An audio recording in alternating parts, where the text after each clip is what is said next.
নমস্কার, আমি রাজপ্রতাপ বসু আর আপনারা শুনছেন রাজপ্রতাপের ঠেক। জানিয়ে রাখি 25শে ডিসেম্বর রাত 9টায় আসছে আমার লেখা একটি এক্সক্লুসিভ তারানাথতান্ত্রিক ফ্যান ফিকশন গল্প, আবার রাঙা কাকিমা। শ্রী বিভূতিভূষণ বন্দ্যোপাধ্যায় এবং তার সুযোগ্য পুত্র শ্রী তারাদাস বন্দ্যোপাধ্যায়ের চরণে বিনম্র শ্রদ্ধা জানিয়ে শুরু করছি আজকের নিবেদন, তারানাথ ও ভুবনডাঙ্গার মাঠে।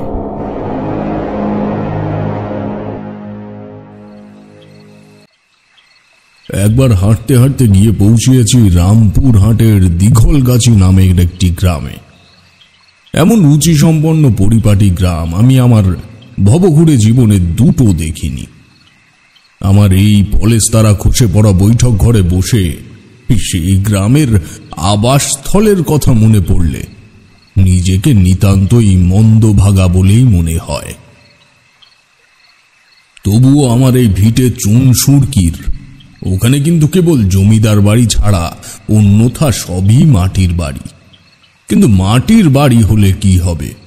প্রতিটা বাড়ির দেওয়ালে দেওয়ালে খড়ি মাটি ও নানাবিধ রঙের সাহায্যে কি অত্যাশ্চর্য অঙ্কন শিল্পের মাহাত্ম্য রয়েছে, তার বর্ণনা আমার জায়গায় বোধহয় কোনো কবি হলে ভালো করতে পারত। যাই হোক, এবার ওই দীঘলগাছি গ্রামে কেন গিয়ে পড়েছিলাম তার কারণটা বলি। বাড়িতে তখন আমার বিয়ের জন্য তোড়জোড় চলছে। মধুসুন্দরী দেবীর প্রেমের আধার থেকে মুক্ত হতে পারিনি তখনও। কোনোদিনই যেহেতু পাকাপাকি সাধক হতে পারিনি, সেহেতু মন করলেই মাঝে মাঝে বাড়ি চলে যেতাম। তো বাড়িতে গিয়েই আমার বাল্যবন্ধু শিবুর কাছে শুনলাম রামপুর হাটের ওই গ্রামে নাকি এক জাগ্রত কালী মন্দির আছে। তার উপর সে জায়গা তারাপীঠের একদম সন্নিকটে। তো মায়ের যে অঞ্চলে অবাধ চলাচল, সে অঞ্চলে আমাদের মতো মায়ের সন্তানদের সাধন কর্ম মহা ধুমধামের সঙ্গে চলবেই, সেটা খুবই স্বাভাবিক। তাছাড়া তারাপীঠের ওসব অঞ্চলে যাওয়ার ইচ্ছে আমার বহুদিনের থাকলেও আগুনে ঘি ঢেলেছিল আমার বিয়ের প্রস্তাবটাই।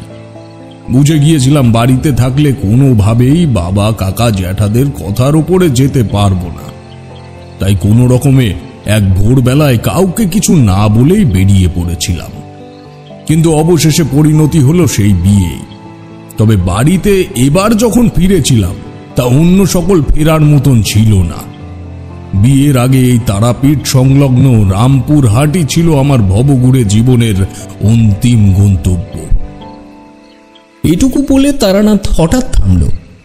আমারও কিশোরীর মনের মধ্যে তখন উত্তেজনার পারদ রীতিমতো চড়তে শুরু করেছে। মটলেনে ঢোকার মুখেই লক্ষ্য করেছিলাম আকাশে ছেঁড়া ছেঁড়া মেঘ ইতস্তত ঘুরে বেড়াচ্ছে।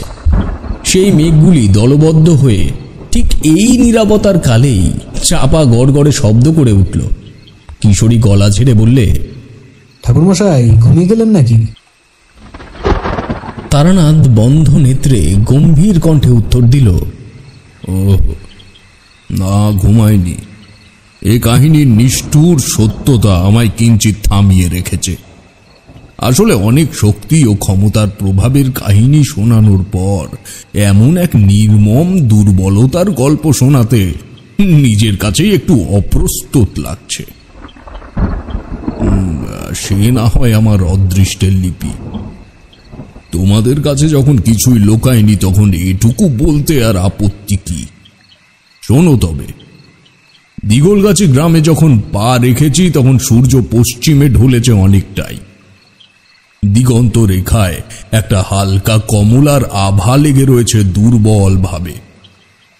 ঘর ফিরতি চাষির দল আপন মনে গান গাইতে গাইতে পথের কিনারা দিয়ে এগিয়ে চলেছে। আমি মন্থর গতিতে হাঁটছি আর ঈশ্বরের এই অপূর্ব সৃষ্টির মনোহারিতা অনুভব করছি। এমন সময় ঠিক আমার পেছনে একটি দৃঢ় কণ্ঠস্বর শুনতে পেলাম, এই গায়ে নতুন নাকি? কি জানতো বসে কণ্ঠ! আমার বুকের ভেতরটা খঞ্জনের মতো চঞ্চল হয়ে উঠল। আমি থমকে দাঁড়িয়ে পেছনে ঘুরলাম, কিন্তু আশ্চর্যের ব্যাপার কি জানো, পেছনে ঘুরে আমি ফেলে আসা রাস্তায় কোনো মানুষ তো দূরের কথা, একটা জন্তু জানোয়ারের অস্তিত্ব পর্যন্ত পেলাম না। এতক্ষণের মুগ্ধতায় ভরা মন নিমেষেই বিষাদীয় আতঙ্কে ভরে উঠল। এমন ঘটনা আমার সাথে আগে কখনো ঘটেনি। আমি উদ্দেশ্যহীন হয়ে দাঁড়িয়ে রয়েছি কতক্ষণ জানি না। সম্বিত ফিরল দূরের কোনো গৃহস্থ বাড়িতে শঙ্খধ্বনির শব্দে। আমি কুলসিত মনে আবার সামনের দিকে হাঁটতে শুরু করলাম। মিনিট 10 দ্রুত গতিতে এগোনোর পর একটা স্থায়ী চায়ের দোকান চোখে পড়ল। জনা দুয়েক লোক সেখানে বসে নিজেদের মধ্যে কথোপকথন করছে, আর চায়ের দোকানদার এক বালতি জল নিয়ে ছিটিয়ে দিচ্ছে দোকানের সম্মুখের রাস্তার ওপরে। সবার প্রথমে তার দৃষ্টি পড়ল আমার দিকে, ফলে সে পেছনে বসে থাকা লোক দুটির উদ্দেশ্যে কিছু একটা বলতেই তারাও আমার দিকে চেয়ে উঠে দাঁড়িয়ে পড়ল। এমন হওয়ার কারণ কি কিছু বুঝতে না পেরে আমি একবার আচম্বিতেই আমার পেছন দিকে ঘুরে দেখলাম। ভেবেছিলাম হয়তো আমার পেছনে ওরা কোনো কিছু অপ্রত্যাশিত প্রত্যক্ষ করেছে, কিন্তু না। পরক্ষণেই আরও এগিয়ে যেতে বুঝলাম তাদের এই অভিব্যক্তির কারণ আমি নিজেই। চায়ের দোকানদার ধীর পায়ে দোকানের দিকে চলে যেতেই বাকি দুজন আমার দিকে করজোড়ে খানিক এগিয়ে এলেন। তাদের মধ্যে একজন বললেন, আপনি কি অম্বরীশ আচার্য? এই প্রশ্নে আমার কৌতূহল নিমেষে উড়ে গিয়ে মনের ভেতরটা খালি হয়ে এলো। বললাম, ক্ষমা করবেন না, আপনারা যাকে খুঁজছেন আমি সে নই। আমার নাম তারানাথ চক্রবর্তী, এসেছি হুগলি জেলার রামজয়পুর থেকে। আমার কথায় লোক দুটি মুখ চাওয়াচাই করল। তারপর আমার আপাদমস্তক একবার নিরীক্ষণ করে পূর্বের ব্যক্তি বললে, হুগলি থেকে এখানে আসার কারণ কি কোনো আতিথেয়তা রক্ষা করা নাকি ভবগরিবী? এবার আমি একটু অবাক হলাম। সচরাচর গেরুয়া পরতাম না আমি, এক বর্ণের পোশাক পরেই ঘুরে বেড়াতাম সর্বদা। আমায় দেখে তবুও এদের এমন অনুমানের কারণ কি? কিছুক্ষণ এসব ভাবনার পরে আমার গন্তব্যের কথাই পারলাম, যে গন্তব্যের কথা বাল্যবন্ধু শিবুর মুখে শুনেছিলাম। বললাম, এখানে এক জাগ্রত কালী মন্দির আছে শুনেছি আমার এক বন্ধুর মুখে। প্রাথমিক গন্তব্য আমার সেটাই। সেখানে একটা দিন থেকে তারাপীঠের মূর্তি দর্শনের উদ্দেশ্যে বেরিয়ে পড়ব, এই আছে পূর্ণ পরিকল্পনা। এখানে আমি সদ্গুরুর খোঁজ অথবা কোনো পুণ্যাত্মার দর্শন পাওয়ার আমার সার্বিক আকাঙ্ক্ষাটাকে অনুল্লেখিত রাখলাম কোনো এক ব্যক্তিগত অসঙ্গতির কারণেই। সকলের কাছে এসব বলার কথা নয়। আমার কথা শুনে ওই ব্যক্তি বললেন, আপনি ব্রাহ্মণ সন্তান, আপনার কাছে গোপন করব না। আমার এই বন্ধু কমলেশ এক ভীষণ বিপদে পড়েছে। তারাপীঠের শ্মশানের এক সাধকের কাছে কাল আমরা গিয়েছিলাম। উনি বেশ কিছু অর্থের বিনিময়ে তারই এক শিষ্য অম্বরীশ আচার্যকে আজ ওর বাড়িতে পাঠাবেন বলেছিলেন। তাই আপনাকে দেখে এই অনুমান আমরা করেছি।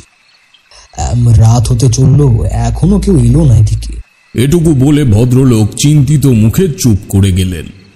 আমি এবার ভালো করে অন্য ব্যক্তিটিকে দেখলাম। চেহারায় ব্যক্তিত্ব আছে, তবে সাম্প্রতিক দুশ্চিন্তার কারণে চোখের তলায় কালি ও কপালে দুশ্চিন্তার স্থায়ী ভাঁজ পড়েছে।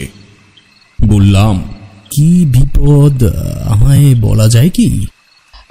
আপনি বসুন এখানে, একটু চা খাবেন? তা খাওয়াই যায়। এই টিকলে, বাউন ঠাকুরকে চা দে একটা।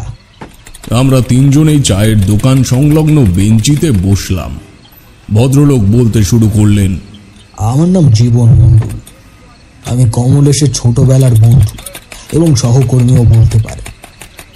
ওর পাটকলের ব্যবসার সমগ্র দেখাশোনার ভার আমার উপরই। কমলেশের এক মেয়ে, সে বিবাহযোগ্য, স্ত্রীগত হয়েছে বছর 7 হলো। ওরা এখানে থাকতো না। আমাদের ব্যবসা বহরমপুরের দিকে, সেহেতু ও পরিবার নিয়ে ওখানেই থাকতো। ওখানেই ওর পৈতৃক ভিটে ছিল। সেখানে কিছু কূটনৈতিক গোড়া শাসকের ষড়যন্ত্রের অতিষ্ঠ হয়ে ওকে আমি এখানে নিয়ে এসেছি। আমাদের অঞ্চলের জমিদার রাজবল্লভ রায়ের একটি বাগান কিনে সেখানেও বসত বাড়ি করেছে অনেক অর্থ ব্যয় করে। কেনাকাটাও বাড়ির কাজ হয়ে গিয়েছিল আগে। ওইদিকে ঝামেলা মিটিয়ে দিন 30 কি 35 হলো। কমলেশ সেখানকার বাসিন্দা। তবে বাউন ঠাকুর এই বাড়িতে আসার প্রথম কয়েকদিন নির্ঝঞ্ঝাটে কাটলেও ধীরে ধীরে ও মেয়েটা কেমন যেন পরিবর্তন হতে শুরু করে। এই পরিবর্তন যতটা না শারীরিক তার থেকেও বেশি মানসিক। যেমন ধরুন, গোটা দিনটায় ওই বাড়ির উত্তর দিকের একটি ঘরে নিজেকে আবদ্ধ করে রাখে।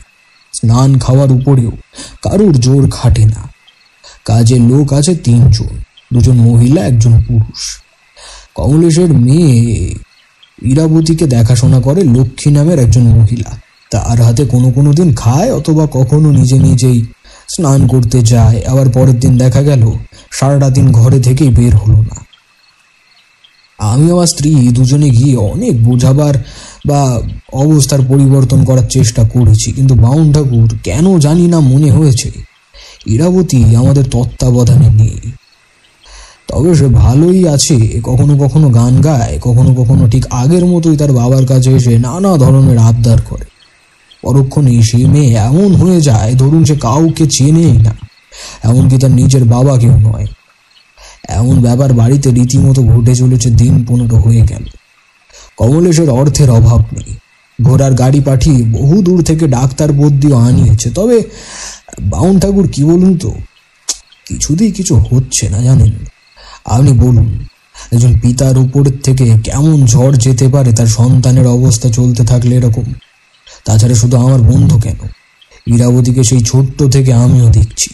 কাকা হিসেবে আমার মনটাও একেবারে ভালো নেই। বাধ্য হয়ে তারাপীঠে ছুটে গিয়েছিলাম আমরা। পুজো মানসিক কিছুই বাদ দিইনি।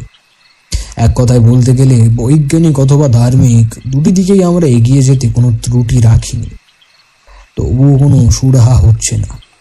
কি জানি, যার আসার কথা আছে কখন আসবে, অথবা ঠিকানা চিনতে পারলো কিনা কে জানে। সম্পূর্ণটা শুনে আমার মনের অবস্থাও ভারী হয়ে এলো। নিজের চোখে একবার বিষয়টা প্রত্যক্ষ করার কৌতূহল জন্মালো প্রবল। কমলেশ বাবু একবার 2 চোখের কোণা চেপে ধরে বোধহয় আগত অশ্রুকণাকে আড়াল করার চেষ্টা করলেন। আমি তার উদ্দেশ্যে প্রশ্ন করলাম, এর আগে কখনো ইরাবতীর মধ্যে এমন কোনো লক্ষণ দেখেছেন, অথবা তার মা মারা যাওয়ার পর? কমলেশ বাবু ধরা গলায় উত্তর দিলেন, কোনোদিনও আমার মেয়ের এমন অবস্থা আমি দেখিনি। একথা ঠিক, ওর মা চলে যাওয়ার পর ওর খাওয়া দাওয়া বন্ধ হয়ে গেছিল কয়েক মাসের জন্য। অনেকটাই অনিয়মিত হয়ে পড়েছিল। তবে তা এমন অস্বাভাবিক কিছু নয় ঠাকুরমশাই। নিতান্তই জননী বিয়োগের অবসাদের কারণে এমনটা হয়েছিল। তবে এখনকার বিষয়টা সম্পূর্ণ আলাদা ঠাকুরমশাই। এই লক্ষণ কোনো স্বাভাবিক মানুষের মতো নয়। কখনো কখনো আমার নিজের মেয়েকেই আমার কাছে পাগল মনে হয়। আপনি ভেবে দেখুন, কতটা অপরাধ স্বীকার করে নিলে একটা বাবা তার সন্তানের নামে এমন কথা বলতে পারে। সত্যি বিষয়টা গুরুতর, এবং ইতিমধ্যেই গুরুতর আকার নিয়েছে তা বলার অপেক্ষা রাখে না। এমন সময় চায়ের দোকানদার চা দিয়ে গেল। চায়ের গ্লাস শেষ হওয়া পর্যন্ত আমাদের মধ্যে কোনো কথা হলো না। শূন্য গ্লাসটি ফিরিয়ে দেওয়ার সময় দোকানদার বিনয়ের সুরে বললে, ঠাকুর মশাই, আপনি যদি একবার দেখতেন গিয়ে অবস্থাটা, তাহলে বুঝতে পারতেন। আমি নিজে গিয়ে একবার দেখে এসেছি। যেহেতু আমি জীবনের খুব কাছের লোক, ওনারা যা বলতে পারছেন তার থেকেও বেশি ভয়ানক অবস্থা সেখানে। আমার ইচ্ছেটাই প্রাধান্য পাচ্ছে দেখে আমিও একটু আগ্রহের স্বরে বললাম, আচ্ছা, আমি কি একবার আপনার বাড়িতে গিয়ে দেখতে পারি? মানে যদি আপনাদের আপত্তি না থাকে। এই প্রস্তাবে সম্মুখের দুজনের চোখেই একটা আশ্বাসের ছায়া দেখলাম। জীবন মণ্ডল বললে, চলুন না বাউন ঠাকুর, আপনি উচ্চ বর্ণের মানুষ, ও বাড়িতে আপনার মতন একজন থাকলেও আমাদের চিন্তা একটু কম হবে। চলো। এই বিশু, এই শোন না বাবা, এই যদি অম্বরীশ আচার্য নামের কেউ আসে তাহলে একটু এই বাড়ির পর্যন্ত নিয়ে আসিস। আমরা বাউন ঠাকুরকে নিয়ে এগোচ্ছি। চায়ের দোকানদার বিশুকে এই নির্দেশ দিয়ে আমায় নিয়ে দুজন ভদ্রলোক এগোতে শুরু করলেন। রাত্রি তখন জাঁকিয়ে নেমেছে। রাস্তার পাশের কুকুরগুলো পরিচিত লোক দেখে একটা একটা করে পিছু নিচ্ছে আমাদের। আশেপাশের গাছপালায় জোনাকিরা সতেজে আলো ছড়াচ্ছে। এক কথায় বলতে গেলে আমার প্রথম পর্যায়ের ভয়ের স্মৃতিটুকু সম্পূর্ণ সাম্প্রতিক ঘটনাবলীর কাছে আত্মসমর্পণ করেছে ততক্ষণে। প্রায় মিনিট 20 হাঁটার পর আমরা গিয়ে পৌঁছালাম একটি জঙ্গলাকীর্ণ অঞ্চলের সম্মুখে। এতক্ষণ আশেপাশের বসত বাড়ির আলোয় রাস্তায় হাঁটতে অসুবিধা হয়নি, তবে এবার সামনেটা একেবারেই নিশ্ছিদ্র রূপ নিল। জীবন মণ্ডল হাঁক পারলেন, রাখালদা, ও রাখালদা, কি ও অন্ধকার হয়ে গেল, এখনো হ্যাজাক জ্বালোনি? আসলে এখানের থেকে কিছুটা যেতে হবে ভেতরে বাউন ঠাকুর। এখানে বাড়ির চাকরকে বসিয়ে গিয়েছিলাম এলো দিয়ে, কিন্তু দেখুন অহম্মকটা কোথায় গেল? রাখাল আসবে না, তোরা ফিরে যা মুখের দল। জীবন মণ্ডলের কথা শেষ না হতেই আমার পরিচিত সেই অদৃশ্য ব্যক্তির কণ্ঠস্বর আবার গর্জে উঠল অনতি দূরে। কাপা গলায় জীবনবাবু প্রশ্ন করলেন, কে কে কে কে কথা বললে? রাখালদা, রাখালদা, তুমি তামাশা করছো এই অবস্থায়? আমি দ্রুত পকেট থেকে দেশলাই বের করে একটা কাঠি জ্বাললাম। এই মনে মনে উচ্চারণ করলাম প্রেত দূরীকরণের মন্ত্র। তোমরা যেমন ভয় পেয়ে রাম নাম করো বা গুরুজনেরা শিখিয়ে দেয়, আমাদের মতো সাধক শ্রেণীর মানুষদেরও গুরু এমন কিছু গূঢ় শ্লোক শিখিয়ে দেয়, যা এমন অসঙ্গতিমূলক সময় এলেই আপনাতেই ঠোঁটের আগায় চলে আসে। হঠাৎ কমলেশ বাবুর দিকে চোখ পড়ল। সে বলে উঠল, ওখানে পড়ে আছে কেন? তার দৃষ্টি অনুসরণ করলাম। দেখলাম একটি মোটা গাছের কাণ্ডের সামনে উপুর হয়ে পড়ে আছে একটি খাঁটো ধুতি ও ময়লা ফতুয়া পরিহিত একটি বৃদ্ধ। জীবনবাবু ও কমলেশ বাবু সেদিক এগিয়ে যেতে আমি আরো একটি দেশলাই কাঠি জ্বাললাম। এই রাখালদা, কি হয়েছে তোমার? রাখালদা, এই রাখালদা, দেখি দেখি, প্রাণ আছে এখনো, বোধহয় অজ্ঞান হয়ে গেছে। কই ধর দেখি, নিয়ে যেতে হবে তো বাড়িতে। ওই তো মাথার কাছে হ্যাজাকটা পড়ে আছে। ঠাকুরমশাই, দয়া করে এটি একটু ধরে পথে আলো ফেলুন তো। আসন্ন বিপদ এবং পরিস্থিতির টানা পড়েনে আমি তখন জর্জরিত। হ্যাচাক তুলে নিয়ে সামনের থেকে মেঠো সুরকির ওপর থেকে হেঁটে গৃহস্বামীদের পথ দেখালাম। খানিকটা হাঁটার পরেই আরো একটি আলোক স্ফুলিঙ্গ সামনের দিকে দেখতে পেলাম। ধীরে ধীরে জঙ্গল কেটে এক বিরাট দোমহলা বাড়ি অন্ধকার গায়ে মেখে আত্মপ্রকাশ করলো আমার সামনে। বারান্দায় নিয়ে চল জীবন। ওই দিকটা একটু শক্ত করে ধর। আমি ওদের কথোপকথন অনুযায়ী 7টা সিঁড়ি পেরিয়ে মোটা মোটা থাম দেওয়া মোজায়েক করা বারান্দার ওপর উঠে এলাম। ওরাও ধরাধরি করে বৃদ্ধকে এনে শুইয়ে দিল বারান্দায়।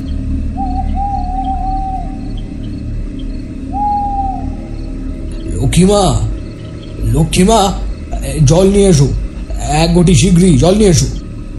এই আদেশ পড়ার কিছু মুহূর্তের মধ্যেই এক বৃদ্ধা তামার ঘটিতে করে 1 ঘটি জল নিয়ে এলো বারান্দায়। উল্লেখিত এই লক্ষ্মী নামের বৃদ্ধাই দেখাশোনা করে ইরাবতীর অর্থাৎ কমলেশ বাবুর মেয়ের। ঘটির থেকে জল নিয়ে জ্ঞানহারা বৃদ্ধের মুখে বার কয়েক ছেটাতেই তার জ্ঞান ফিরল এবং সঙ্গে সঙ্গে উনি মনিবকে দেখে চোখের জলে ভেঙে পড়লেন। বললেন,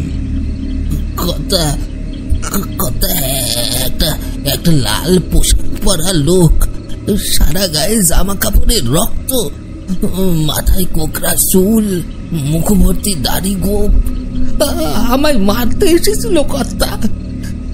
আপনাদের পায়ের শব্দ পেয়ে আমি চিৎকার করতে গিয়েছিলাম, কিন্তু গলার থেকে কেন জানি না কোনো শব্দ বের হলো না। তারপর আর কিছু মনে নেই আমার কথা। রক্তাক্ত লোক, দাড়ি গোফওয়ালা, এ তুমি কি বলছো লক্ষণদা? ওই আমরা তো কাউকে দেখিনি।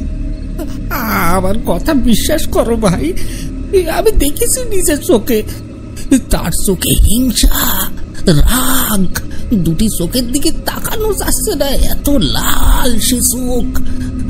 তখন হেঁচাকের আলোয় আমি স্পষ্ট দেখেছি। হতে পারে কোনো ব্যক্তি খুবই অসহায় অবস্থায় রয়েছে, আতঙ্কিত রয়েছে। এক কাজ কর কমলেশ, তুই এদের নিয়ে ঘরে যা, আমি একবার আশপাশটা দেখি। একদম নয়, আপনারা ঘরের মধ্যে যান, আমি দেখে আসছি।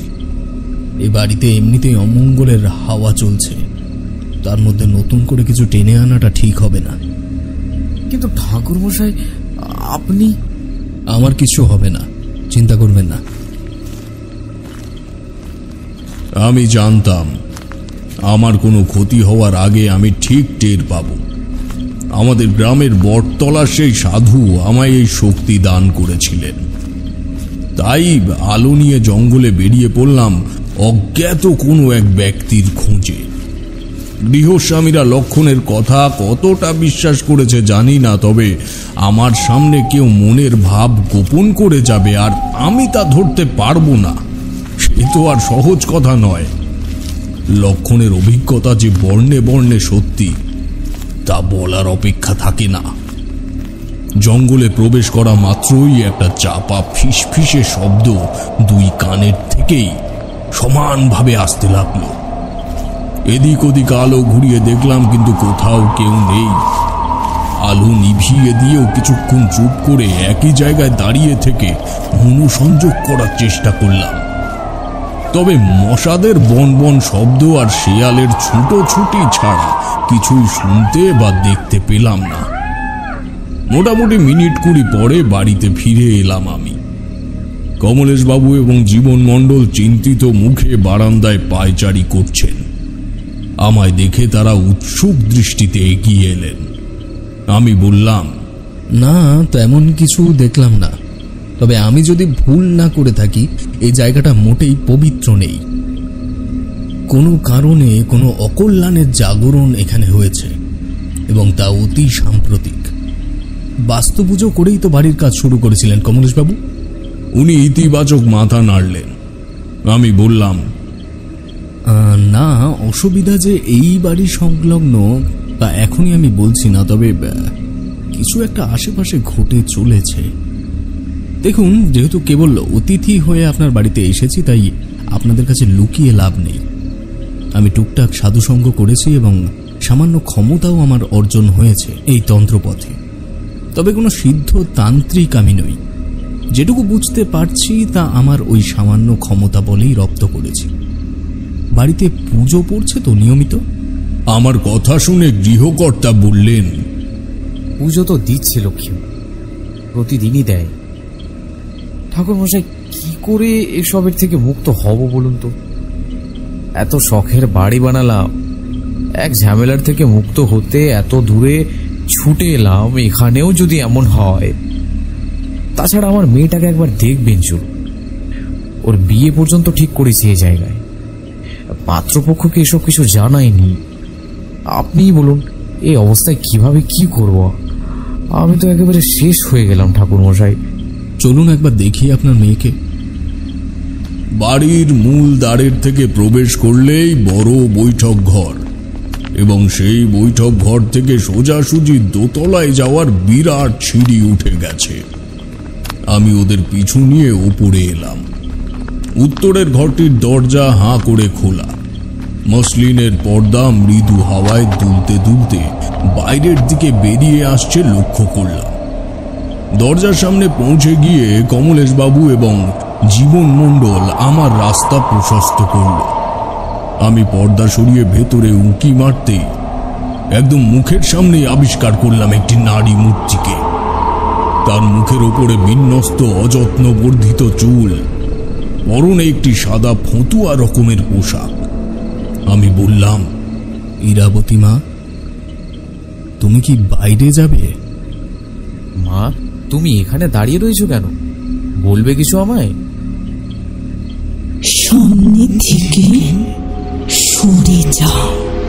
বুকের ভেতরটা কেঁপে উঠল ইরাবতীর কণ্ঠে। এই কণ্ঠ কোনো মেয়ের নয়, মনে হলো ইরাবতীর ভেতর থেকে কোনো আক্রোশগ্রস্ত পুরুষের কণ্ঠ ভেসে এলো। পিছিয়ে এলাম খানিকটা চৌকাটের থেকে। জীবন মণ্ডল ঢোক গিলে বললে, এ কি কমলেশ, এ তো ভূত প্রেতের কাণ্ড মনে হচ্ছে। অনেক দেরি হয়ে গেছে কমলেশ বাবু, আপনারা ইরাবতী মাকে ধরুন দেখি, একবার ওর চোখ দুটো আমায় দেখতে হবে। গৃহস্বামী এবং জীবন মণ্ডল ধীর পায়ে এগিয়ে গেল ঘরের ভেতরে। মেয়েটির পেছন দিকে দুজন দাঁড়িয়ে তার দুটি হাত তুলে ধরল কোমল ভাবে। আমি প্রশ্ন করলাম, আমার দিকে একবার তাকাও দেখি ইরাবতী মা। মেয়েটির মেরুদণ্ডহীনের মতন ধরের উপর ঝুলতে থাকা মাথাটা ধীরে ধীরে জ্ঞান ফিরে পেল যেন। সোজা হয়ে দাঁড়িয়ে একেবারে স্বাভাবিক মেয়েলি স্বরে প্রশ্ন করল, কে আপনি? আপনাকে তো ঠিক চিনতে পারলাম না। বুঝলাম ওর ভেতরের দুষ্ট আত্মা আমায় ইন্দ্রজাল দেখাবার চেষ্টা করছে। আসলে মেয়েটির ভেতরে সম্পূর্ণরূপে ভর করেছে কোনো এক পুরুষের অতৃপ্ত প্রাণ কুহেলি। আমি চোখের ইশারায় কমলেশ ও জীবনবাবুকে বুঝিয়ে দিলাম ওরা যেন ইরাবতীকে ঘরে বসিয়ে বা শুইয়ে রেখে নিচে চলে আসে। আমি আগে নেবে এসে প্রথমেই মেয়েটির দেখাশোনা করে যে বৃদ্ধা, অর্থাৎ ওই লক্ষ্মী বুড়ি বা যাকে লক্ষ্মী মা বলে সম্বোধন করা হচ্ছে, তার কাছে গেলাম। ভৃত্যেরা সকলেই বৈঠক ঘরের এক কোণে দাঁড়িয়ে। বুড়িকে জিজ্ঞেস করলাম, আচ্ছা মা, আপনি তো ইরাবতী মায়ের দেখাশোনা করেন, তাই না? আপনার কোনো বিশেষ অভিজ্ঞতা আছে কি এ ব্যাপারে? বৃদ্ধার চোখ অশ্রু ভরা ছিল। সে শাড়ির আঁচলে চোখ মুছে বললে, আজ থেকে 4 দিন আগের কথাই বলি। শেষ কয়েকদিন ধরে আমার মনে হচ্ছিল যেন ইরাবতী কারোর সাথে রাতে কথা বলে। তবে আমি যে একটু মনোযোগ দিয়ে যেতাম, অমনি সেই কথোপকথন বন্ধ হয়ে যেত। 4 দিন আগে আমি তোর ঘরের সামনে শুয়েছিলুম মাদুর পেতে। সাধারণত আমি বারান্দার দক্ষিণ দিকটাতেই থাকি। ওই রাতে আমি ঘুমাইনি। রাত তখন কত হবে জানি না, হঠাৎ ইরাবতী কথা কইতে শুরু করলো। এমন ভাবে কথা কইছে যেন সামনে কোনো মানুষ দাঁড়িয়ে তার সাথে কথা শুনছে। নিচু গলায় ফিসফিসিয়ে এসে বলছে, সংকেত আসা মাত্রই আমি বেরিয়ে যাব। সমস্ত কাজ শেষ হয়ে গেছে সময় মতন। আর দুটো দুর্গ দখল করতে পারলে সমস্ত রাজ্যটা আমাদের দখলে আসবে। যাও এখন, যাও এখান থেকে। আমায় নিয়ে চিন্তা করো না, তোমরা যাও। এইটুকু বলে সে চুপ হয়ে গেল। আমি তখন কিছুই বুঝতে পারিনি গো। ঘরের ভেতরে তো কিছু দেখা যায় না, পর্দার এপার ওপার। একবার কেবল ডাকলুম, ইরাবতী, তুমি ঠিক আছো তো? কোনো সাড়া পেলাম না এই প্রশ্নে। বাকি রাতটুকুতে আর কোনো কথা শুনিনি। ওইখানেই জেগে কাটিয়েছি সকাল হওয়া পর্যন্ত। এই কথা আপনার মনিবকে জানিয়েছিলেন? বৃদ্ধা নিঃশব্দে নাবাচক মাথা নাড়ল। দোতলা সিঁড়িতে পায়ের শব্দ পড়তে শুরু হলো। আমি বৈঠকের চেয়ারে গিয়ে বসলাম। কমলেশবাবু আসার পর সরাসরি বললাম, দেখুন কমলেশবাবু, এই সমস্যার সমাধান হবে কিনা জানি না, তবে গোড়ার থেকে সমস্ত বিষয় না জানতে পারলে অথবা ওর সাথে প্রতিক্ষণে কি ঘটে চলেছে তা না বুঝতে পারলে আমার মনে হয় এগোনো খুবই মুশকিল হবে। মেয়েটি ওই ঘরের থেকে বাইরেই বেরোচ্ছে না, তাই না? একেবারেই বেরোচ্ছে না বললে ভুল হবে, তবে যে সময় বেরোচ্ছে তখন সে খুবই স্বাভাবিক আচরণ করছে। ওই ঘরটা কি বাড়ি তৈরির পরের থেকেই খোলা ছিল নাকি বন্ধ পড়ে থাকতো? ওই বাড়িতে ঘরের সংখ্যা 8টা। ইরাবতী মাকে যেদিন পাত্রপক্ষ দেখতে এলো সেদিন ওই ঘরেই সব আয়োজন করা হয়েছিল। ওই রাতের থেকেই মা আমার ও ঘর থেকে আর বেরোয়নি। পাত্রপক্ষের বাড়ি কোথায়? মানে তারা কোথার থেকে এসেছিল? অনেক দূর থেকে, সেই কৃষ্ণনগর থেকে ওনারা এসেছিলেন। আপনি যা শুনতে চাইছেন তেমন কিছু আমি একদিন দেখেছি। এই কথা আমি কর্তাবাবুকেও বলেছি। সেদিন কেবল গ্রামের বাজার থেকে সবজি বাজার ও মাছ নিয়ে এসে রান্নাঘরে ঢুকিছি, দেখলাম দিদিমণি সিঁড়ির উপরে বসে রয়েছে। আমি তাকাতেই আমার দিকে কেমন করে যেন তাকালো সে। আমি বাজার রেখে চলে গেলাম বাইরের কাজে। খানিক বাদে সবজি কাটতে বসবো বলে রান্নাঘরে ঢুকে দেখি দিদিমণি বাজারের থলের থেকে কাঁচা মাছ বের করে চিবিয়ে চিবিয়ে খাচ্ছে। আমি তো চিৎকার করে উঠি আতঙ্কে। কর্তাবাবু উঠোনে ছিলেন, তিনিও ছুটে এসে নিজের চোখে দেখেছেন ঘটনাটা। কি বলুন কর্তাবাবু? এই ঘটনা লোক সমাজে বলার মতো নয় ঠাকুরমশাই। ভেবেছিলাম আমার মেয়েটার মাথা নিশ্চয়ই খারাপ হয়ে গেছে। ও সেদিন কেবল আমায় জানায়, আমি ছুটে এসে আগে বাড়ির প্রত্যেককে এসব কথা বাইরের কাউকে জানাতে বারণ করে দিই। নতুন এসেছে কমলেশ এই গ্রামে, এমন কিছু জানাজানি হলে আছে আলোচনায় চলে আসে। জানার মধ্যেই গ্রামের কেবল জানে ওই বিশু। ও খুব বিশ্বস্ত একজন মানুষ আমাদের মধ্যে। সেদিনই কমলেশ শহর থেকে বড় ডাক্তার ডাকিয়ে আনে, কিন্তু কোনো কাজ হলো না ঠাকুরমশাই। অবশেষে আমরা তারাপীঠে যাই এবং তর্পণের ঘটনা তো আপনি জানেন। সবার কাছের থেকে এই অল্প অল্প তথ্যগুলি শুনে নিয়ে এই বিষয়ে নিশ্চিত হয়ে গেলাম যে ওই উত্তরের ঘরের সাথে এই আত্মার কোনো সম্পর্ক আছে। বললাম, দেখুন কমলেশবাবু, এই বিষয়ে গোপনে কোনো কিছু করা সম্ভব নয়। আপনার এই জমি ও জায়গার ব্যাপারে ভালো করে খোঁজ নিতে হবে। নিশ্চয়ই এখানে এমন কোনো ঘটনা ঘটেছিল অথবা কিছু একটা স্মৃতি এই অঞ্চলের সাথে জড়িত, যার জন্য এসব ঘটনা ঘটছে।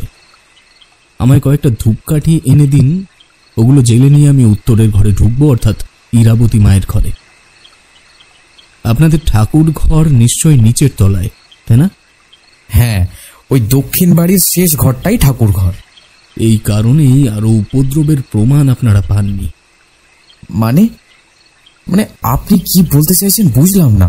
মানেটা হলো, পবিত্র ধূপের গন্ধ যদি কোনো প্রেতের নাকে যায় তাহলে সে আরো চঞ্চল হয়ে ওঠে। তার হিংস্র প্রবৃত্তি দেখলে আপনারা বুঝতে পারতেন যে আসলে কতটা ভয়ঙ্কর হতে পারে এই প্রেতাত্মারা। এখন আমি একা যাব ওপরে, আপনারা কেউ থাকবেন না। আমার ওপরে আস্থা রাখুন, আমি থাকতে ইরাবতী মায়ের কিছু হতে দেব না। আপনি চলুন আমার সঙ্গে লক্ষ্মীমা। আমি লক্ষ্মী বুড়ির সঙ্গে এগিয়ে গেলাম ঠাকুর ঘরের দিকে। সেখানের থেকে আমি গোটা 5 ধূপকাঠি জেলে নিয়ে দোতলার দিকে এগোলাম। উত্তরের ঘরের সামনে যেতেই একটা চাপা গড়গড়ে শব্দ শুনতে পেলাম। বুঝতে পারলাম রীতিমতো কাজ শুরু হয়ে গিয়েছে। অন্য হাতে হ্যারিকেন ছিল। ঘরে ঢুকে হ্যারিকেন মেঝেতে নামিয়ে রেখে দরজার খিল ভেতর থেকে তুলে দিলাম আমি। মনের মধ্যে আওড়াতে শুরু করেছি প্রেত তাড়ানোর বীজ মন্ত্র। ইরাবতী মা বিছানায় উপুড় হয়ে শুয়েছিল। ঘরের ভেতরটা ধূপকাঠির ধোঁয়ায় ও গন্ধে ভরে যেতেই উপুড় হয়ে থাকা দেহটি ধীরে ধীরে বিছানা ছেড়ে ঈষৎ ওপরের দিকে উঠে এলো। ঠিক যেন কোনো মহাশক্তিধর ব্যক্তি 2 শক্ত হাতের বলে উঁচু করে ধরল ইরাবতী মায়ের দেহ। বিছানার ঠিক উল্টো পাশে 2টি বিরাট জানালা। আমার উদ্দেশ্য ছিল ওই জানালা দুটি খুলে বাইরেটা একবার ভালোভাবে দেখে নেওয়া। বিছানার থেকে প্রমাণ দূরত্ব বজায় রেখে ধূপকাঠি ধরে থাকা হাতটা মেয়েটির দিকে এগিয়ে রেখে জানলার খিল নামিয়ে দিয়ে খুলে দিলাম প্রথম জানলাটি। বাইরে ঘুটঘুটে অন্ধকার ছাড়া আর কিছুই দেখা যায় না। আমি হ্যারিকেনটা নিয়ে এসে বাইরের দিকে উঁচু করে ধরলাম। ততক্ষণে ইরাবতী মায়ের শরীর আরো একটু বাতাসে ভেসেছে, কিন্তু না, বাইরে কিছুই দেখা যায় না। এবার দ্বিতীয় জানলার দিকে এগিয়ে গিয়ে সেটিরও পাল্লা দুটি খুলে দিলাম। এবার একটি বিস্ময়কর ব্যাপার লক্ষ্য করলাম বাইরের দিকে তাকিয়ে। কিশোরী ভ্রুকুটি করে একটু মাথা ঝুঁকিয়ে বললে, কি দেখলেন ঠাকুরমশাই? তারানাথ রহস্য ভরা চোখে আমাদের দিকে তাকিয়ে বললে, দেখলাম দূরের একটি মোটা গাছের গুড়ির পেছন থেকে আমারই মতন একজন লোক হ্যারিকেন উঁচিয়ে এই জানলার দিকে আলো ফেলে কিছু দেখার চেষ্টা করছে। আমি হ্যারিকেনটা নামিয়ে নিতেই সেও হ্যারিকেন নামিয়ে নিল। ঠিক এমন সময় আমার কানের ঠিক পাশে, এই ঘরের মধ্যে কেন এসেছিস? আমি চমকে উঠে পেছনে তাকালাম। দেখলাম ইরাবতী ঠিক পূর্বের অবস্থায় আমার পেছনে দাঁড়িয়ে আছে। আমার হাতের জ্বলন্ত ধূপকাঠিগুলো তার হাতের মুঠোয় চেপে ধরে নিভিয়ে দিল। আমি প্রশ্ন করলাম, কে তুমি? মেয়েটিকে কষ্ট দিচ্ছ কেন এমন করে? কষ্ট তো আমিও পেয়েছিলাম। কাঞ্চনাকে আমি ভালোবেসেছিলাম, সেটা সে জানত। তবুও আমায় এইভাবে হত্যা করলো কেন জানিস তুই? কাঞ্চনাকে? কার কথা বলছো তুমি?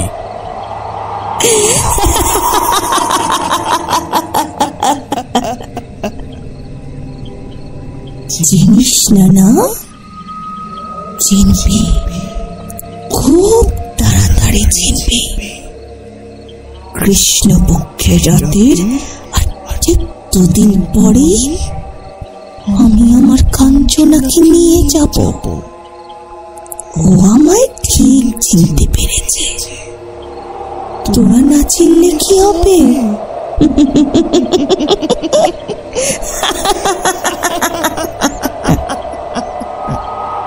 আমি দ্রুত হাতে জানলার পাল্লা দুটি বন্ধ করে দিয়ে ঘরের থেকে বেরিয়ে এলাম বাইরে। ইরাবতী মা আমার পেছন পেছন দরজা পর্যন্ত এলো, কিন্তু চৌকাঠের ঠিক আগে পর্যন্ত এসে সে থমকে গেল। দ্রুত সিঁড়ি বেয়ে নেবে এলাম নিচে। বললাম, দ্রুত দ্রুত চলুন আলো নিয়ে আমার সাথে। চলুন চলুন, পেছনে জঙ্গলে যেতে হবে, চলুন। প্রত্যেকে আপাত বিস্ময়ে আমার পেছন পেছন হ্যারিকেন নিয়ে ছুটল ইরাবতী মায়ের উত্তরের ঘরের পেছনের জঙ্গলে। উদ্দেশ্য, যে ব্যক্তি গাছের পেছনে হ্যারিকেন নিয়ে দেখেছি তাকে খুঁজে বের করা। হতে পারে লক্ষণের কথা ঠিক, হতে পারে এই সেই ব্যক্তি যাকে সে জঙ্গলে দেখেছে। উল্লেখিত জায়গায় পৌঁছানোর পর কাউকে দেখা গেল না ঠিকই, তবে নির্দিষ্ট গাছের গোড়ায় পৌঁছে তাজা রক্তের দাগ দেখা গেল। আমরা সকলে মিলে আশপাশটা খুঁজলাম, কিন্তু কোনো মানুষের চিহ্ন ঠিক আগের মতোই পেলাম না। বাড়িতে ফিরে এসে সকলের সামনে বললাম, কাঞ্চনা নামের কাউকে চেনেন আপনারা? প্রশ্ন শুনে প্রত্যেকেই নিজেদের মুখ চাওয়াচাই করল, কিন্তু অবশেষে প্রত্যেকেই না বাচক ইঙ্গিত করল। আমি বললাম, ইরাবতী মায়ের হাতে সময় খুব কম আছে। আগামী একদিন বাদেই কৃষ্ণপক্ষের রাত পড়বে। যে অপবিত্র আত্মা তার শরীরে ভর করেছে, সে কোনো কারণে ইরাবতী মাকে কাঞ্চনা নামের কাউকে মনে করছে। আমি ওই ঘরের জানলার থেকে বাইরের দিকে তাকিয়ে দেখেছি কেউ ছিল ওই জঙ্গলে, যে হ্যারিকেন তুলে কোনো রকম কিছু দেখার চেষ্টা করছিল ওই ঘরের দিকে। কিছু একটা পৌরাণিক কাহিনী জড়িত আছে এই সমগ্র ঘটনার মধ্যে কমলেশ বাবু। পাড়ার কয়েকজন পুরনো লোক অথবা আপনার এই জমির পূর্বের মালিক, অর্থাৎ এই অঞ্চলের জমিদারের সাথে কিছু বিষয়ে আলোচনা করা খুবই প্রয়োজনীয় হয়ে উঠেছে। তার উপর এই সমস্ত বিষয় জানার জন্য সময় আছে মাত্র একদিন আমাদের হাতে, অর্থাৎ কালকের দিনটাই। নইলে আর কোনো কিছুই আমাদের জন্য ভালো হবে না। আমার কথা শুনে কমলেশ বাবু কিছুক্ষণ চুপ করে থেকে বললেন, কোনো কিছুতেই যখন কোনো কাজ হচ্ছে না তখন আপনি যেটা ভালো বুঝবেন সেটাই করুন। তবে তবে একটাই অনুরোধ আপনার কাছে ঠাকুরমশাই, আমার মেয়েটাকে যেন আমি ফিরে পাই। ওকে ছাড়া আমি যথাসাধ্য চেষ্টা করব কমলেশ বাবু। দয়া করে আপনি ভেঙে পড়বেন না। আপনি ভেঙে পড়লে চলবে না। সেই রাতে আর বলার মতন বিশেষ কোনো ঘটনা ঘটেনি। আমি এবং জীবনবাবু শীতল পাটি পেতে উত্তরের ওই ঘরের সামনেই বারান্দায় সারা রাত বসেছিলাম। এতটাই, কেবল গভীর রাতে একবার যখন আমার তন্দ্রা লেগে গিয়েছিল তখন জীবন মণ্ডল একবার আমায় ডাকলো। বাউন ঠাকুর শুনছেন? এভাবে ইরাবতীর মা নাক ডাকছে কি?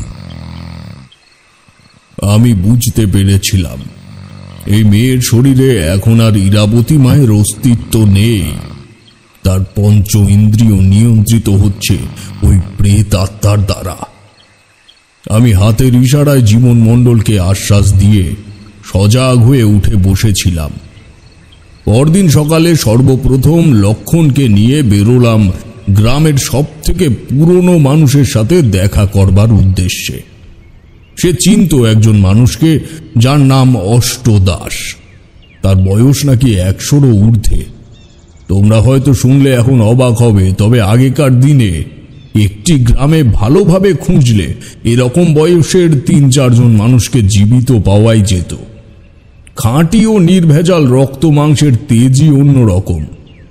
যে ব্যক্তির বাড়ির উঠোনে গিয়ে দাঁড়ালাম, বাড়ির কর্তা বাড়ির দাওয়ায় বসে নারকেলের মালার হুঁকো সাঁতছেন। বার্ধক্য তার শরীরের চামড়াকে স্পর্শ করেছে ঠিকই, তবে সে চামড়ার ঔজ্জ্বল্যতা দেখলে মুগ্ধ হতে হয়। আমাদের দিকে তাকিয়ে উনি নিজেই বিস্মিত দৃষ্টিতে প্রশ্ন করলেন, কে বাবা তোমরা? তোমাদের তো ঠিক এই তুই তো লক্ষণ, তাই না? কি বিচক্ষণ স্মরণ ও দৃষ্টিশক্তি, ভাবতে পারছো? লক্ষণ একটু এগিয়ে গিয়ে বলল, অষ্ট কাকা, ওই আমাদের ঠাকুর মশাই একটু আপনার কাছে কয়েকটা কথা জানতে চায়। একটু কথা বলো না। আমার সাথে কথা? তা কি কথা বাবা? আমি একটু এগিয়ে গিয়ে বললাম, এখানে আপনি কাঞ্চনা নামের কোনো মেয়েকে চিনতেন? কাঞ্চনা নামের কোনো মেয়ে অথবা তার পরিবার? হ্যাঁ, চিনো না কেন? শিবুর বড় দাদার মেয়ের নাম ছিল কাঞ্চনা। জমিদার মেয়ে সে। শিবুটাকে কেন চেনো না? এই অঞ্চলে জমিদার শিবপ্রসাদ সিংহ। তার বড় দাদার নাম ছিল শ্যামাপ্রসাদ সিংহ। তারই মেয়ের নাম ছিল কাঞ্চনা। তার জন্য কি কেউ মারা গিয়েছিল অথবা এমন কোনো ঘটনা আপনার জানা আছে কি? অষ্টবুড়ো কিছুক্ষণ চুপ থেকে নাবাচক মাথা নেড়ে বললে, না, এমন কিছু জানি না। তবে শিবু এই বিষয়ে হয়তো বলতে পারবে। জমিদার বাড়ির ব্যাপার বাড়ির বাইরে আসতো না। শ্যামাপ্রসাদ খুব শাসক জমিদার ছিল। বৈদেশিক কত সৈন্যকে হত্যা করেছে এই দিগল গাছের বুকে তার ঠিক নেই। তখন আমার যুবক বয়স, রক্ত গরম। এই স্থানে থাকতাম না বেশি দিন। পেটের টানে কত জায়গায় কাজ করে বেরিয়েছি। অনেক ধন্যবাদ আপনাকে। আপনি অনেক উপকার করলেন আমার। লক্ষণদা, চলো, এখানের কাজ শেষ। এবার জীবনবাবুকে নিয়ে যেতে হবে জমিদার বাড়িতে। আমরা ফিরে এলাম আবার কমলেশ বাবুর বাড়িতে। সেখানকার থেকে জীবনবাবুকে সঙ্গে নিয়ে দ্রুত বেরিয়ে পড়লাম অঞ্চলের জমিদার বাড়ির উদ্দেশ্যে। জমিদার শিবপ্রসাদ সিংহ অতি সজ্জন ব্যক্তি। তার নিজের পরিপাটি বাগানে তিনি পায়চারি করছিলেন যখন আমরা পৌঁছেছি। আমার মুখে সমস্ত কথা শুনে তার কপালে দুশ্চিন্তার ভাঁজ পড়ল। বাঁধানো পুকুর ঘাটে আমাদের বসিয়ে উনি বললেন, এমন ঘটনা ঘটে চলেছে, তা খবর এতদিন পর্যন্ত আমায় না দিয়েই ভুল করেছেন এখন মনে হচ্ছে। নিজেকে কতটা পাপী মনে হচ্ছে আপনাদের বলে বোঝাতে পারবো না। আমার দাদা শ্যামাপ্রসাদ খুব রকচটা ব্যক্তি ছিলেন। গোড়াপল্টন যখন ধীরে ধীরে আশেপাশের শহরতলির ওপরে নিজেদের ষড়যন্ত্রের জাল বিছাতে শুরু করেছে, তখন শ্যামাপ্রসাদ বাড়িতে বসে তাদের প্রতিহত করার পরিকল্পনা করছেন, বেশ কিছু শক্তিধর ও ক্ষমতাবান মানুষদের নিয়ে। ভিন দেশ থেকে কম বয়সী যুবকেরা এসে আস্তানা করে ওই দীঘলগাছিতে। দাদাই তাদের তত্ত্বাবধান করতেন। তাদের মধ্যে রমাপদ হাজারি নামের একটি ছেলের সঙ্গে দাদার মেয়ে কাঞ্চনার কোনোভাবে একটা প্রেমের সম্পর্ক হয়ে যায়। তারা চক্ষু আড়ালে মেলামেশা করতে শুরু করে। একদিন কাঞ্চনা লক্ষ্য করে ওই রমাপদ গভীর রাতে অনতি দূরের একটি জঙ্গলে গিয়ে কারোর সাথে কথা বলছে। প্রথম দিন সে ব্যাপারটি এড়িয়ে যায়। পরে আরও একদিন কাঞ্চনা ঘুম ভেঙে যেতে এসে দেখে জঙ্গলের দিক থেকে একজন ব্যক্তি মশাল জেলে সংকেত করছে যুবক গোষ্ঠীর তাঁবুর দিকে। সে সময় গোটা দীঘলগাছি ঘুমের তলায় আচ্ছন্ন। সেদিন রাতেই রামাপদ ওই সংকেত লক্ষ্য করে ওই ব্যক্তির সঙ্গে কিছু কথা বলে আবার ফিরে আসে। কাঞ্চনার মনে সন্দেহ জমে। সে বুঝে যায় যে এই রমাপদ নিশ্চয়ই বিভীষণের কাজ করছে। সবার সঙ্গে থেকে এখানকার খবর দূত মারফত নিশ্চয়ই পাঠিয়ে দিচ্ছে প্রতিবাদী শিবিরে। কাঞ্চনা তার বাবাকে জানায় সমস্ত কথা। শ্যামাপ্রসাদ লোকজন নিয়ে নজর রাখে। তারপর থেকে একদিন রমাপদ হাতে নাতে ধরা পড়ে যায় এবং সেদিনই তাকে জমিদার কুটিরের উত্তরের একটি ঘরে নিয়ে গিয়ে সর্বসমক্ষে গলায় ফাঁস দিয়ে মেরে ফেলে। এই কাহিনী শুনে তোমাদের এখন যেমন গায়ে কাঁটা দিচ্ছে, ঠিক তেমনই আমারও অবস্থা হয়েছিল। অর্থাৎ এই রমাপদ ফিরে এসেছে ওই বাড়িতে এবং ইরাবতীকে কাঞ্চনা ভেবে নিজের সাথে নিয়ে যেতে চাইছে। আমরা জমিদার বাবুর সাথে আরো বেশ কিছুক্ষণ কথাবার্তা বলে ফিরে এলাম দীঘলগাছির বাড়িতে। এসে সমস্ত দুঃসংবাদ দেওয়া হলো কমলেশ বাবুকে। তারপর শুরু হলো সমাধান নিয়ে চিন্তা করার পালা। একবার গিয়ে ইরাবতী মাকে দেখে এলাম তার ঘরে।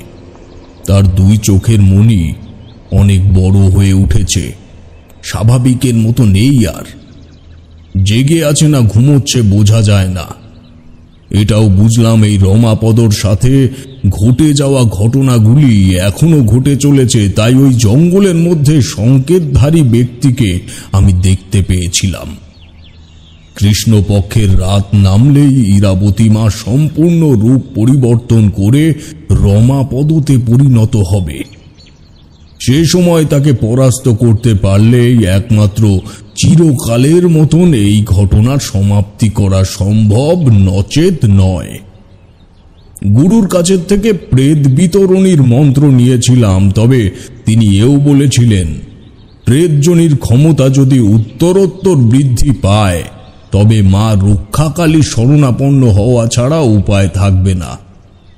তখন প্রেতের সামনে কালী যন্ত্র অঙ্কন করে দেহ বন্ধন করে নিয়ে মায়ের আহ্বান মন্ত্র পাঠ করে যেতে হবে। আর সামনে প্রজ্বলিত হোমকুণ্ডে আহুতি দিতে হবে ঘি, দুধ এবং অপরিসীম বিল্ল কাষ্ঠ। আমি এই অনুযায়ী পরবর্তী পদক্ষেপ নেব বলে সিদ্ধান্ত নিলাম। কমলেশবাবু অর্থবান ব্যক্তি, কোনো কিছু জোগাড় যন্ত্রতে ত্রুটি রাখলেন না তিনি। সমস্ত উপকরণ নিয়ে পরদিন বিকেল বেলার থেকেই উত্তরের ঘরের সামনে বসে শুরু করলাম যজ্ঞবেদী তৈরির কাজ। দরজা বাইরের থেকে বন্ধ করেই রেখেছিলাম, কারণ তা না হলে কোনোভাবেই প্রস্তুতি সম্পন্ন করতে পারতাম না। কৃষ্ণপক্ষের সন্ধ্যার সঙ্গে ঘন কালো মেঘের সংমিশ্রণে পুরো পরিবেশটা এক করাল কালো শয়তানের জগৎ বলে মনে হচ্ছিল সে সময়। আমি দেরি না করে শুকনো বেল কাঠে আগুন লাগিয়ে দিলাম বেদির ওপরে রেখে। নির্ভেজাল ঘি দিয়ে উস্কে দিলাম যজ্ঞের আগুন। বন্ধ দরজার ওপারে তখন রীতিমতো তাণ্ডব শুরু হয়েছে বলে মনে হলো। মাঝে মাঝে দরজার ওপর থেকে পড়তে লাগলো ভারী বাহু যুগলের চরম আঘাত। বাড়ির ভেতরে যেন বাইরের এক ঝাঁক দুর্যোগের হাওয়া ঢুকে এসে পাক খেতে শুরু করেছে অশান্ত ভঙ্গিতে। আমি মায়ের উদ্দেশ্যে প্রণাম জানিয়ে শুরু করলাম মন্ত্রপাঠ। যত মন্ত্র এগোচ্ছে ঘরের ভেতরকার করুণ আর্তনাদ ততটাই হৃদয় বিদেহী হয়ে উঠছে।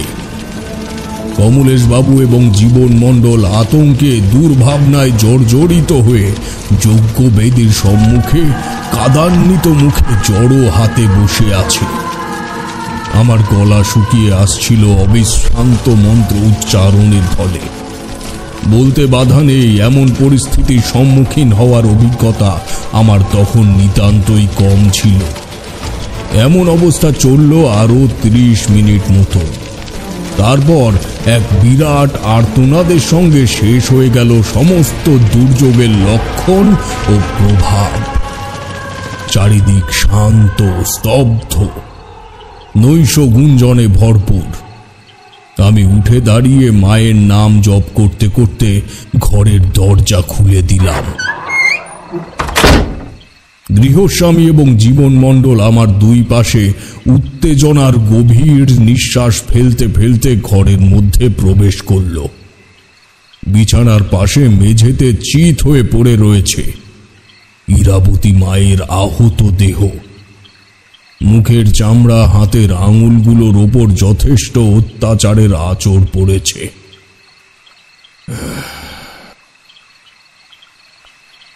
হ্যাঁ, তার নিঃশ্বাস চলছে, সে জীবিত আছে। আমার দুই চোখের কোণে কেন জানি না জল জমে এলো। কমলেশ বাবু কান্নায় ভেঙে পড়ে বললেন, মা, মারে, তোকে তোকে ফিরে পাবো আমি ভাবতেই পারিনি। এতদিন কাউকে বোঝাতে পারিনি আমার যন্ত্রণা, আমার আতঙ্কের কথা। তুই আমায় ছেড়ে চলে গেলে আমিও রইতাম না এই পৃথিবীতে, সেটা কেবল আমি জানতাম। আমি কমলেশ বাবু, এখন ওর বিশ্রামের দরকার। আপনি লক্ষ্মী মাকে ডেকে দিন, উনি বাকিটা দেখুক।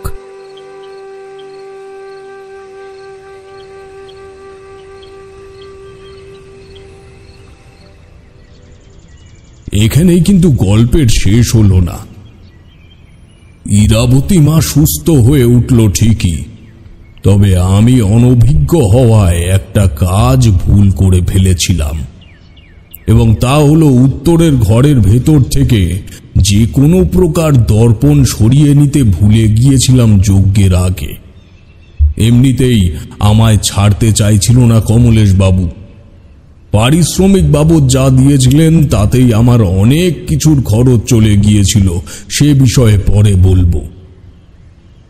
তবে সব মিটে যাওয়ার 3 দিন পর, সেদিন আমি কমলেশ বাবু দুপুরের খাবার খাচ্ছি। সে কি আয়োজন! ইরাবতী মা দেওয়া থাওয়া করছিল আমাদের। হঠাৎ তার হবু শ্বশুর বাড়ির লোক আসবে খবর পেয়ে সে ওপরে হয়তো পরিচর্যার জন্য চলে গেল। হঠাৎ তার আত্মচিৎকার শুনতে পেলাম আমরা। দুজনেই খাবার ফেলে ছুটলাম উপরে। উপরে গিয়ে দেখি সে উত্তরের ঘরের দরজার সামনে মাথায় হাত দিয়ে বিস্ফারিত দৃষ্টিতে দাঁড়িয়ে আছে। আমি উত্তেজিত হয়ে প্রশ্ন করলাম, কি হয়েছে মা? সে আতঙ্কিত কণ্ঠে বলল, এই ঘরের ভেতরে নয় আমি কাউকে দেখেছি, বিশ্বাস করুন, আমি কাউকে দেখেছি। তখনই আমার ব্যাপারটা মাথায় এলো। প্রেতাত্মা যদি স্থূল শরীর ছেড়ে যাওয়ার সময় আশেপাশে কোনো দর্পণ অর্থাৎ প্রতিবিম্বের জগৎ পেয়ে যায়, তবে সেখানে প্রবেশ করার চেষ্টা করে।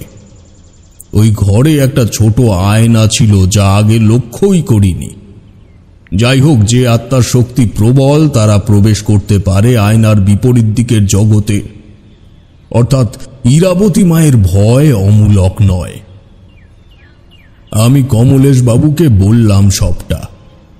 ওনার আর এই ধরনের অলৌকিক কোনো বিষয়ে মনে কোনো সংকোচ নেই, একেবারেই বুঝে গেলেন সবটা। আমি বললাম, আমি এখনই ওই আয়না নিয়ে বেরিয়ে যাব বাড়ির উদ্দেশ্যে। অনেকদিন তো হয়ে গেল, এবার একটু বাড়িতে যাওয়ার ইচ্ছে আছে। মায়ের শক্তি প্রদর্শন দেখে নিজের জন্মদাত্রীর কথা খুব মনে পড়ছে। দয়া করে আর আটকাবেন না, আমি ওটা গঙ্গায় বিসর্জন দিয়ে দেব, একটু তারাপীঠে ঘুরে বাড়িতে চলে যাব। আপনার এই বাড়িতে আর কোনো অমঙ্গল হবে না, কেবল ঈশ্বরে বিশ্বাস অটুট রাখবেন। আমি দিনের আলো থাকতে থাকতে বেরিয়ে পড়লাম বাড়ির উদ্দেশ্যে। গ্রামের নদীতে সেই আয়না বিসর্জন দিয়ে বাড়িতে যেদিন ঢুকলাম, দেখলাম আমার বাড়ি শোকের ছায়া পড়েছে। আমার বড় জেঠু মারাত্মক অসুস্থ এবং মা যেন আমায় দেখে ঈশ্বরের সান্নিধ্য পেলেন। বললেন, বাবা, ঈশ্বর আমার কথা শুনেছেন। তোমার বড় জ্যাঠামশাই বিছানার শয্যায়। তুমি তো জানো, উনি তোমার ছোটবেলাতেই পাড়ার হরনাথ ভট্টাচার্যকে কথা দিয়েছিলেন যে উপযুক্ত বয়স হলেই তার মেয়ের সঙ্গে তোমার বিয়ে দেবেন। ওই যে মেয়েটিকে তুমি জলডোবায় থেকে বাঁচিয়েছিলে, তাই তোমার জ্যাঠামশাইয়ের শেষ ইচ্ছে যেন তুমি তার জীবিত অবস্থাতেই মেয়েটিকে বিবাহ করে ওনার কথা রাখো। তুমি আর না করো না বাবা, এইভাবে আর কতদিন থাকবে তুমি? এই অবস্থায় আমার আর করবার কিছুই রইল না। ও তা রাজি হতেই হলো। যন্ত্র চালিতের মতন বিয়ে করলাম। কমলেশ বাবুর বাড়ির থেকে সাম্মানিক বাবু যা পেয়েছিলাম সব বাবার হাতে তুলে দিলাম। তোমাদের বউঠান এলো আমার বাড়িতে, আর তারপরেই শুরু হলো আমার অন্য এক বিচিত্র ধরনের জীবনযাপন।